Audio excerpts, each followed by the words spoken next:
All right, everybody, and welcome back to another episode of the Fearcast. This is the podcast dedicated to OCD and anxiety spectrum disorders and getting your life back. I'm your host, Kevin Foss, and I'm a licensed therapist specializing in OCD and anxiety disorders. Thank you all so much for joining me for today's episode. Today's a fun episode. Today's an episode that I have not, in a format, in a style that I have never done, and I'm kind of into it. I kind of like it, and I'll explain why.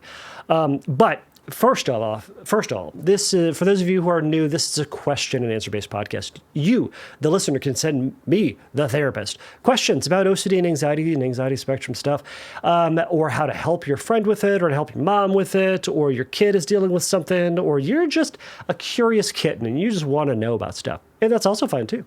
But you can send me a question, go over to fearcastpodcast.com. You can send me a message by clicking on the submit a question link. You can send me an audio question via the SpeakPipe button. Click on that little thing, record your little voice, and it will get to me, and I will hear it, and I will likely record something on a future episode, on the nearest episode, really. You can also do that over at the Instagrams. I am Fearcast Podcast over there. Send me a DM, record your voice over there, and I will get that question there. Of course, email it to me at questions@fearcastpodcast.com.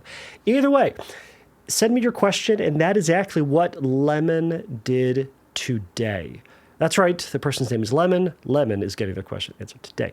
So it's a really fun question. I love these existential types of questions about intentions and values and thoughts and where they come from and how do I live my life and meaning and all that stuff. And it's super fun. And it's a trap. It's a trap, friends, for therapists. Oh, if you want to trap your therapist, you talk about existential stuff and they will suck them right in.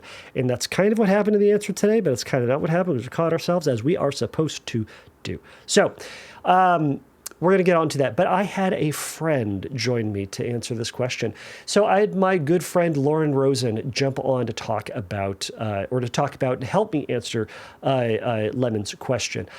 So let me tell you a little bit about her. I don't think I have anything to share at the very top end. Oh, I'm most likely, if you are in the Southern California area, at the end of May, March, April, May, I think at the end of May, OCD SoCal is going to be doing their local conference again. OCD SoCal is the group that has sponsored the online conference, which is a fantastic way to get information about OCD and to learn about it and to learn from masters on the subject all over the world, all over the country. It's a great way to jump on. And I think pretty inexpensive because you obviously don't have to fly to wherever the conference is, but that's a good way to do it, the online conference. Check them out. But OCD SoCal offers a small kind of local conference. It's going to be at one of the local community colleges. It's really cool. It's really small. You can really ask good questions. There's a panel at the end of it.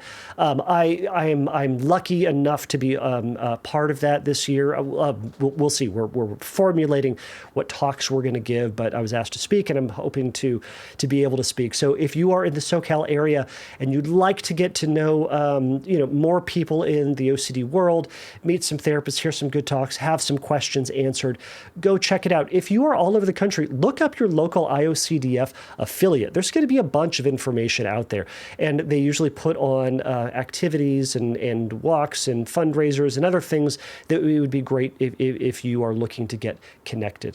So let's see here. All right, well, why don't I just tell you a little bit about Lauren, and then we'll jump into it. So Lauren Rosen is a psychotherapist and the founder and director of the Center for the Obsessive Mind.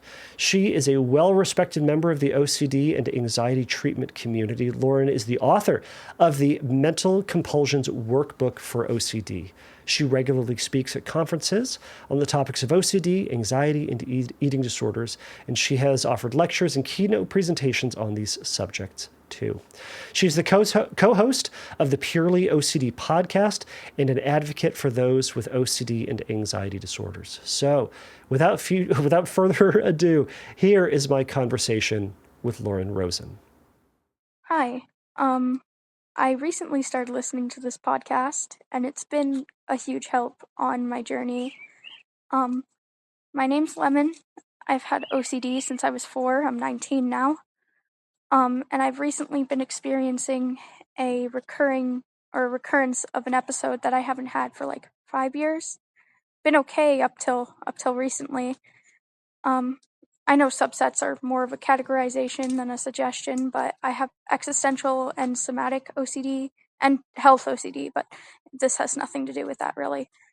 I've been questioning purpose in life as a lot of people do, I think, with existential OCD. But on top of that, I've been questioning my own existence, right? So, whether I exist, how I exist, whether my emotions are mine or not. And I was wondering if there's a way, like, I know that to find meaning in life, you have to assign your own meaning. And I've never had trouble with that. But recently, I've been having trouble with it because if I don't know if my emotions are mine or my values are mine, or if they're coming from an outside source and nothing's actually real, how do I still find meaning in any of that? I don't know. Thank you for listening, though. Bye-bye. All right. Thank you so much for joining us on this podcast. Lauren Rosen, one of, if not the best Laurens in all of OCD land. Should I narrow it down further? Thank you. That's very kind. I mean, there are a lot of great Laurens in the world, and I think in OCD land too. It narrows it down even more. That's a weird superlative. You're a fantastic therapist. One of I'd say one of my best OCD friends, OCD world lands. Whoa, yeah, friends. 100%. That works? No. I mean, I'm totally on board with that. I'm just like, that was a big deal for you to like come out on the airwaves about that. So thanks. I feel very honored. That's right. Coming out with that, I'm no longer going to lie about our acquaintanceship. And all right, Joe. The previous way I would have introduced you is this is Lauren Rosen, one of the people I know. Yeah, which would also be true. And yes, I do know you. Yeah. These are now that we've moved past that awkward introduction, everybody, thank you so much for joining us. So we played Lemon's question, and great question. We've certainly heard questions like this, dealt with concerns like this before. So Lemon, you're certainly not alone in that. But I love having Lauren on, since she is an absolute expert when it comes to mental compulsions, mindfulness, pursuing and seeking and pursuing your values. So I'm so glad to have her on to talk about your answer and to see if we can help point you in the right direction. Yeah, absolutely. And I just want to at the outset say, Kevin and I have presented actually a lot on mental compulsions, but this disorder has a way of folding in on itself, like in Inception, when the whole city starts to fold in on itself, and it's so disorienting, right? So you're given this life raft of like, okay, here's you can check in on your feelings, and you can accept your feelings, and you can get in touch with your values, and that's going to support you. And then it's like, yeah, but what if those aren't your values, right? Like that doubt starts to creep in. And if you've got this disorder, you're just going to you're going to tango with that because it seems like a really important question to answer.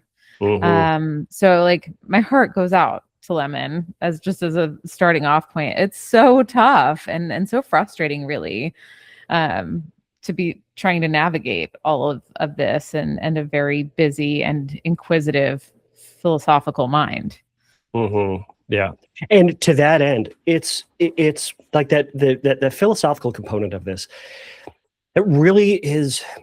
That's part of the stuff that draws people in, right? Folks with it sounds like Lemon certainly is a thoughtful person, wants to get to the bottom of things, wants to know, and it feels like getting to the bottom of this, getting to the bottom of her values, understanding what is her thought, who she is, what she's about, feels like the way out of this. And I know we've talked on this podcast before that the OCD's lie is, one of OCD's many lies, is the way out of this problem is through the content of the obsession.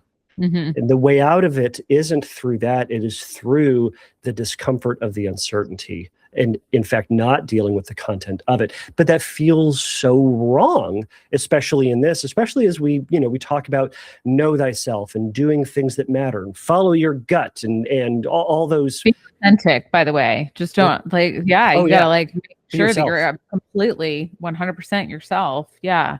Right. Yeah. Right. Yeah. So and all those are helpful. They're good things, but OCD turns them into ultimate things, and that's certainly what's happening here. So we wanted to just kind of go through some ideas, Lemon, for you to think about. As I mentioned to everybody, and I'll let Lauren take the lead on this, perhaps, but on just some stuff to think about. But with everything, I hope some of this stuff you're bringing to your therapist, you're talking with him or her about what it is that we're going to share. It doesn't mean that this is the absolute right thing to do, because your therapist may be telling you do X, Y, or Z for very specific reasons that wasn't shared on that call. But I just want to throw that out there. But I've got some initial questions. But Lauren, as you listened to Lemon's question, what are some of the things that jumped out for you that perhaps she can think about or consider as she's moving forward with this? Yeah. So one of the, I think, especially with the sort of question at the end, right? That was the sort of centerpiece. What I heard was, and we were sort of touching on this before we started recording, like, certainly existential theme that which Lemon noted, but also like obsessing about treatment and about doing treatment perfectly, right? Like, again, this life raft is here, and it's like values, and if we get values right, but I have to get it right, and if I don't get it right, then I'm never going to be okay, right? Is the sort of setup for, okay, well, I have to figure this out. I have to get certainty about what my values are and doing them absolutely, or else I'm stuck. So, and actually, to her point, like, there's very a lot of knowledge there, right? That they're just sort of categories that are helpful to sort of consider, right? When we're trying to see our own experience through this lens of how is this obsessive? How is this compulsive? Where can we interrupt this cycle? And so, but through that lens, I guess what I'm hearing is that the typical obsessions are, what she was saying, like, oh, well, what if these aren't really my values? But the underlying concern, like the core fear, if you will sounds like this fear of like perpetual suffering. Like, I'm gonna miss it. I'm gonna miss the thing, and somehow be in ongoing pain. It'll be all my fault. Like, there are obviously like different iterations of this, but to be aware of that as the thing that keeps driving this process of like, I have to figure it out. Yeah. And that's that urge to figure it out is absolutely going to be one of those things that we target on in therapy, of noticing when that urge comes up, and in a sense, ignoring that urge, that there's no more information that you're going to be able to gather by relitigating and going back to the beginning of this rumination. You're never going to get more information about it. So being aware of where that pull is, I think I think it's really helpful, when we're working with someone, to think about what their core fear is, as you mentioned, because that's really going to guide, like, what is it about this thought that feels so dangerous? What's at stake here, essentially? Conceptually, theoretically, from OCD's standpoint, it's like, what could you lose? What will it cost you? What's the danger involved with this? So yeah, like, what if I'm wasting my whole life? Right? Yeah. What if I'm not knowing, and what if I don't really, really know who I am? Yeah. Am I just going to feel disconnected? I was also wondering, and I'm curious about your thoughts on this element of like the control component or the out of control component. Like, in other words, if they're my values, then I'm guiding the ship. But if there are other values, then something else is guiding me. Now I'm not in control. And I don't know to what degree that may be playing a role here. It may not be. I may just be thinking randomly about things. But I know for some folks, there can be that concern of like, now I'm not in control. Well, if I'm not in control, and I'm not following through, then what? But, something to think Right. about.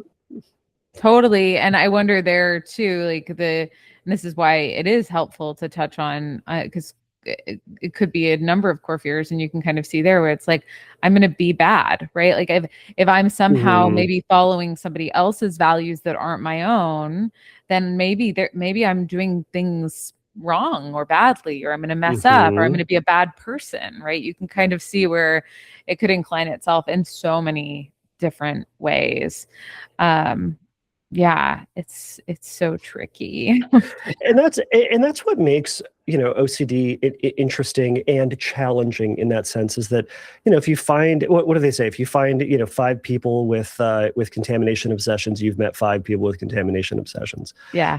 Or whatever variation of that you'd like. But what matters here is the narrative that's driving you, and you back into that compulsion and that urgency to have to do X, Y, or Z to try to resolve that. So that's where kind of that danger is.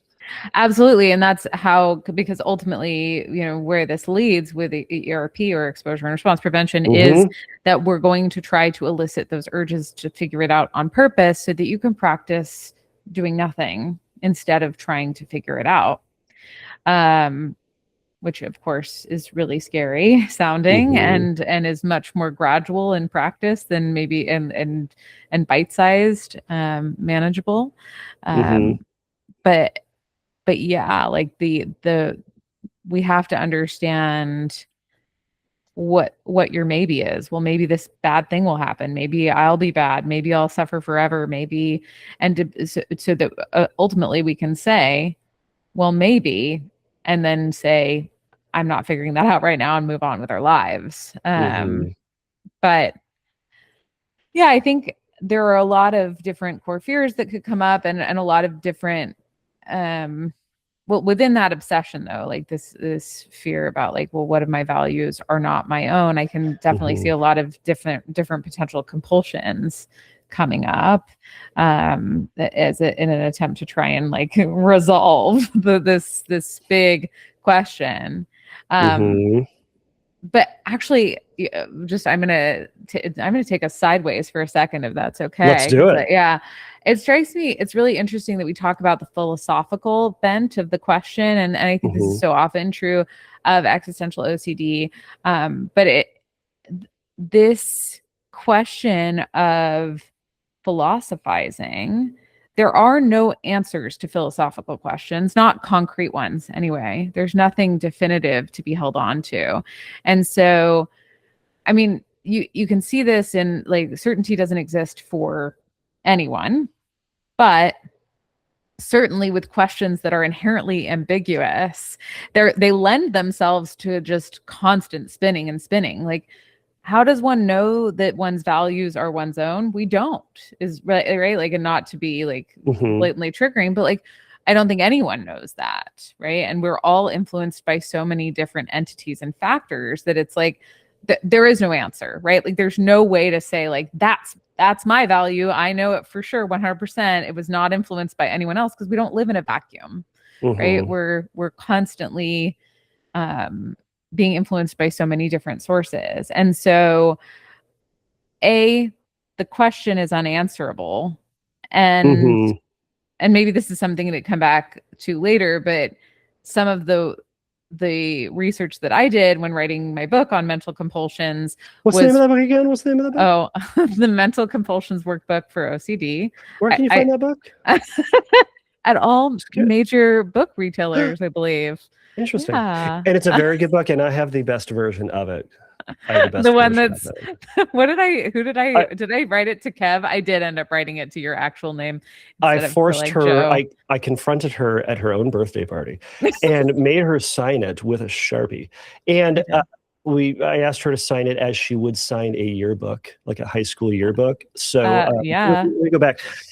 For all you younger folks out there, so there's things called yearbooks, and back in the day before the internet, you used to like have to write down somebody's phone number, and you would do so, and you would say keep in touch, or KIT, or something nonsense. That's what old people did. Ask your grandparents. So anyways, moving on. So getting back into this. So back to book.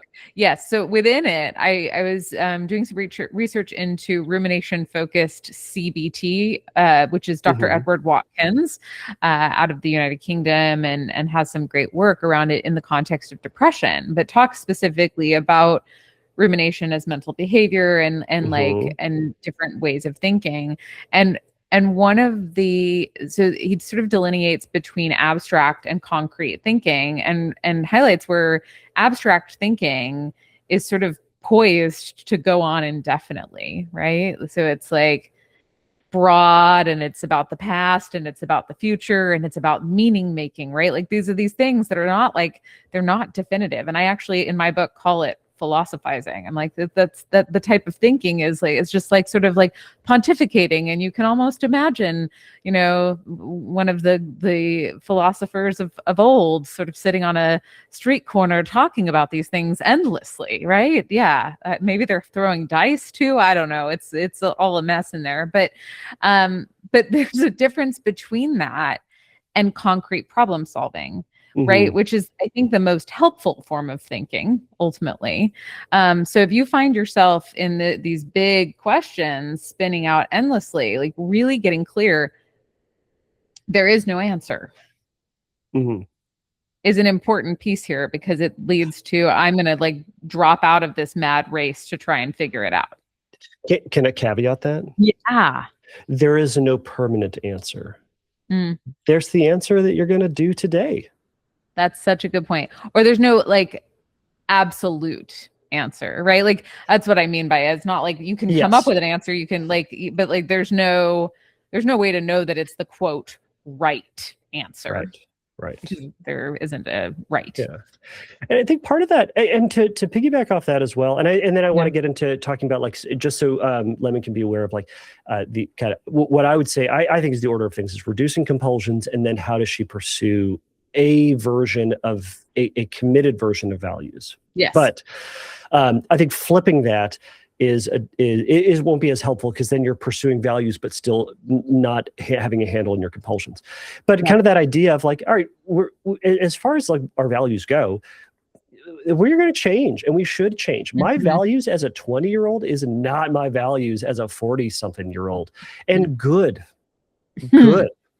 We should change and grow. Now, there are some things that are consistent, and to your point, what of those are things that are truly from my heart and my spirit and my soul, or whatever, or my mind, or whatever it might be, versus what are the values from my culture around me that were given to me, or from my parents that were given to me, that are not mine, but are mine, but have been given to me, and I'm saddled with some of them, and I have chosen some of them.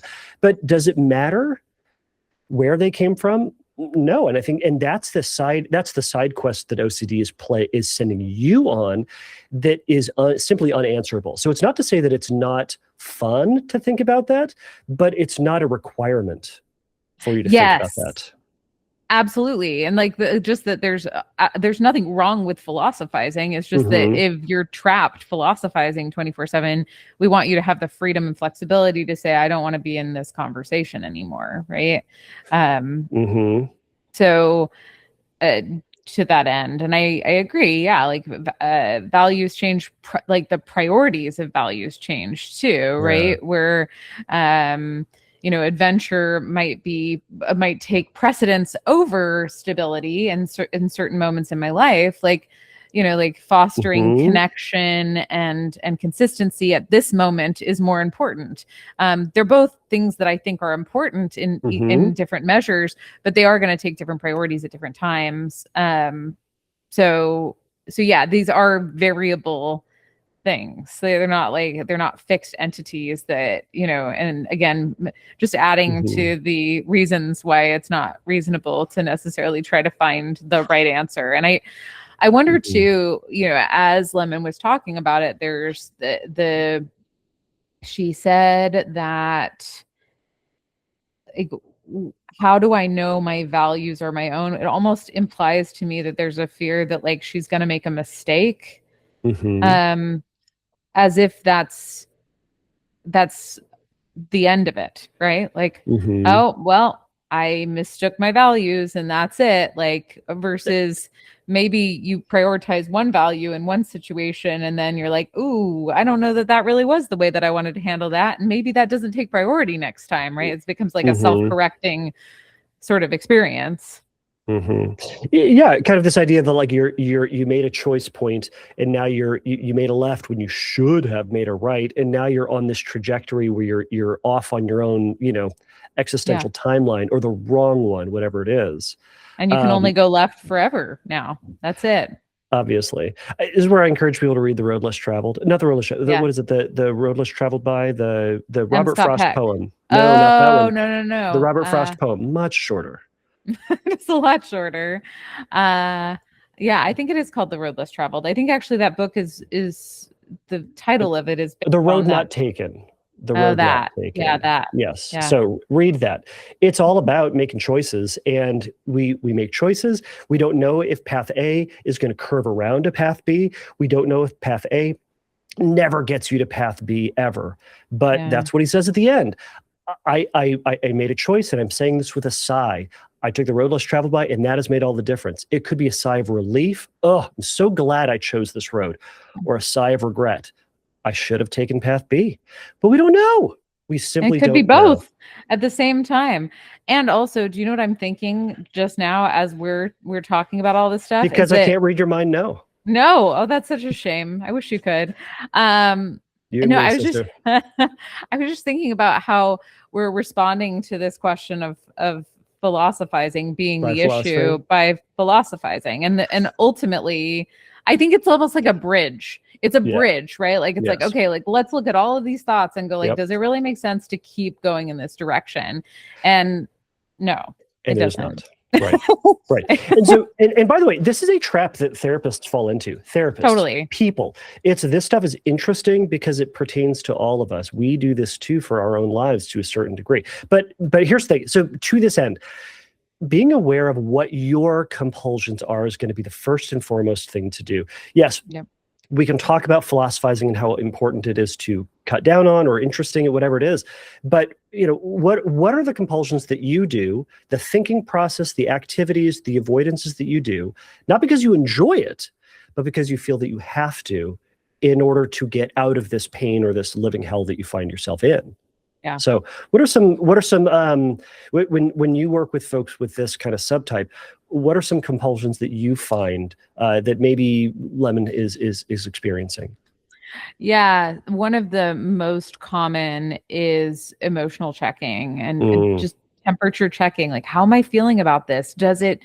And it's such a trap, right? But how does it feel authentic or true to me? Do I have any sense that this is inconsistent with my quote true self? Does it feel wrong? And trying to sort of assess the values based on sort of thinking about the values and considering what your emotional experience of them is. Does this feel right? Yes. Whatever right it feels like, by the way. Right. But yeah, I see that a lot. And then a lot of ruminating, right? Like trying to dig meaning out of anything, right? Like, I thought about this concept or this value when this was happening, it made me feel good. So then it must or this person said this and I don't really like that person. So maybe I shouldn't be valuing that, or prioritizing that value in terms of how I'm showing up in the world. So just a lot of mental chewing the cud, so to speak, right? They're just going over and over and over, trying to get that like definitive sigh, right? Like, oh yeah, I got it. That moment where it feels like you finally got it. Yes. And there is a peace in it, but give it 20 seconds. Right, exactly. And then all of a sudden it's like, but what about this? You didn't think about this, and now it doesn't feel right. Maybe you need to do it again. And you're back off to the races. I do think this, I see a lot of people spending long stretches in their own heads about this particular matter, right? Because Yeah. And it comes up all the time too. Let's imagine you're in recovery, like early in recovery, and you're trying to figure out, well, what qualities are most meaningful to me? Like what values do I want to be prioritizing here? And then, it's going to come up all the time. So you're going to have all of these moments to sort of reconsider, well, but maybe that's not my value and maybe I should do this. And then all of a sudden, I guess Lemon in her recording mentioned like health anxiety. So let's imagine that Lemon gets triggered about something related to health and then is like, oh, right, well, I'm supposed to let my values guide my actions. How do I do that here? And now it's like, oh, well, now we're back into compulsions because I'm just going to try and figure this out. Even if initially the thought was, well, what if something what if I'm really sick, and trying to figure out if you're really sick or not. Do you see what I mean?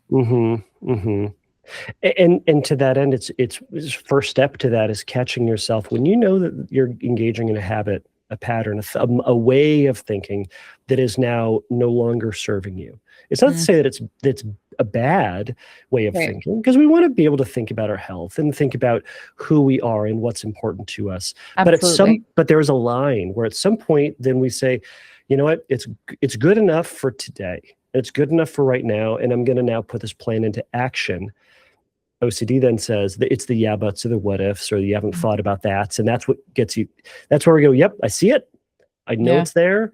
And maybe I'm gonna have chosen the wrong path. Right. And we'll see. And we just kind of have to make our best guess ultimately. Right. That's in the face of lots and lots of doubt. It's like, it seems like my value. I'm gonna go with that. I'll see, let's see what happens, and that of course feels terrifying. And there's all sorts of narrative around, well, that's irresponsible. And but what if it's not? And just that's where it's like, I got to accept these feelings of discomfort and anxiety and all of that. And it's only, this is a broad generalization. I'm probably going to regret saying this, but we'll see. It's like, it's only irresponsible if you're wrong. Like if you took a risk and it worked out, you're a genius. Yeah. Right. But it's like, we only know in hindsight, and what we call those is we call those accidents. We call them mistakes if we chose the wrong thing. No one sets out to go, you know what I'm going to do? I'm going to pursue the worst values possible that's going to screw up my life as best I possibly can. That seems like a really wise choice of me. Right. We're all out here making choices, and that's part of the flexibility. ACT is really good at helping you to develop this sense of flexibility. So, Lemon, if you haven't looked into that, please look into acceptance and commitment therapy. But it's this idea of saying, you know what, here's the information I have. I'm going to make the best choice that I can today, and I'm going to see where I go. It gets me to the next checkpoint. At that point, we'll see what my situation is, and then I'll make a choice there. But otherwise, we get stuck at that fork in the road and we never move forward. Right. We just stall out thinking and thinking and thinking. But of course, to your point, before we started recording, there are, many other ways beyond thinking that people with, with this particular obsession can get stuck, and that can be equally as destructive to one's life. Shall I read some of those ideas off? Oh, sure. Okay. Yeah. So some of the ideas I wrote down were, researching philosophy, to that end, Googling, the new Google, which is ChatGPT. And I've fallen down a ChatGPT rabbit hole, and you just keep you're like, oh, I'm going to ask all these questions, get all these answers. And then 10 minutes later, you're like, well, that's a good comparison. I should ask Chat. And it's happy to answer every question you could possibly throw at you. And you can with catch great confidence, by the way. With so much confidence, kindness. But what's funny is that it will only, in my questions, it's all about music gear. It will only answer questions pertaining to the information that I've already fed it. It's not going to say, you're asking questions about this, you should really be thinking about that thing over there. It only thinks, well, this is the best stuff because you've mentioned it. So it's a liar. But so that asking other people, we talked about ruminating, checking for a sense of control. I think back to that feeling stuff. So again, all these different ways that it's just going to try to pull you back into the relitigation, back out of life. Out of life. The ICBT folks say that that compulsions are a dissociative process. It disconnects you from living life. Yeah. We're asking you to live life. You're disconnecting so much to try to live life, but you never actually live your life. Yes. Go live it. Go live it instead of, trying to do the thing so that you can live it. Because the thing that you're trying to do so that you can live it is actually interfering with you living it. Exactly. Bam. Brains, man. Stupid brains.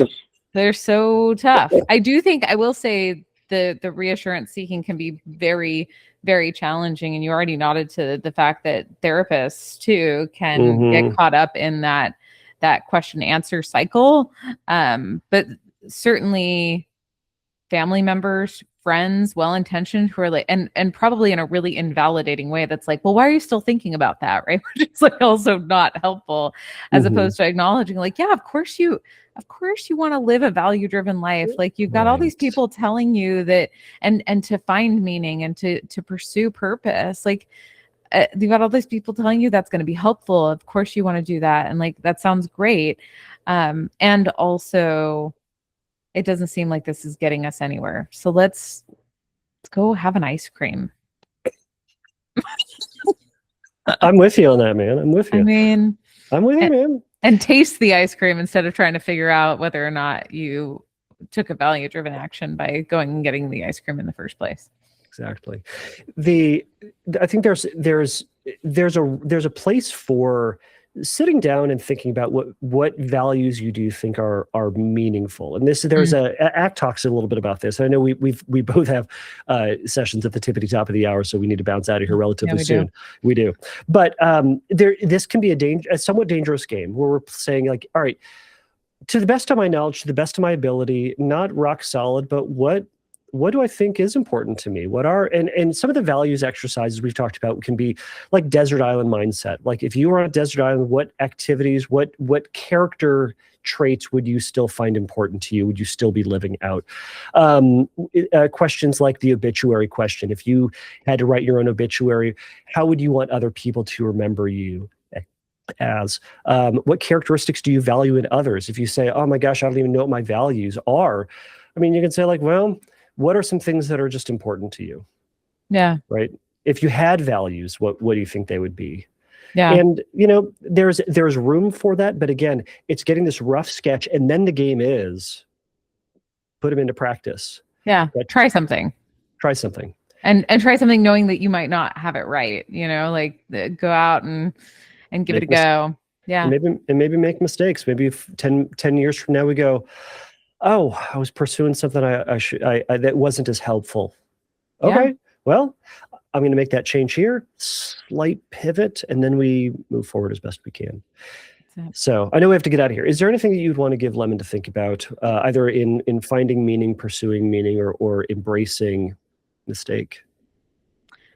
My hope is that your best guess is that kindness is a value. You deserve kindness. It's a really hard thing to navigate this disorder, and like just acknowledging that like it's hard and that one step at a time. Like, can you maybe be kind to yourself? Like speak kindly toward yourself in this process as one means of maybe practicing a value, but maybe it's not your value because I just offered it up. But still, that's my hope for you, Lemon.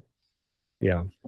And I'll add to that. It's we don't hold those values or the urgency as tightly as best you can. Hold whatever choices you made loosely, and be open to seeing where it goes as you move forward. So, all right. I know this has been a quick chat conversation that we just barely were able to squeeze in here, and we're still taking time from ourselves. But thank you so much for joining me for this podcast. It is always a pleasure to have you on. Thank you for having me. I always love joining you. Amazing. All right. You have a wonderful day. Where can people find you? Just more of I have a website actually. It's called theobsessivemind.com. My practice, the Center for the Obsessive Mind. There's the Instagram page at The Obsessive Mind. We've got the Purely OCD podcast, and now the book, the Mental Compulsions Workbook for OCD. You can find me there. Lauren Rosen is amazing. She is everywhere. Aww. She is the person to pay attention to. If you're looking for all of the answers to every question that you've ever wanted, she has it on her webpage. And if you email her, she will answer every email in incredible detail that are the answers to your questions. Is that correct? Maybe. All right. Don't email her. All right. Thank you so much. You have a wonderful day. Thank you.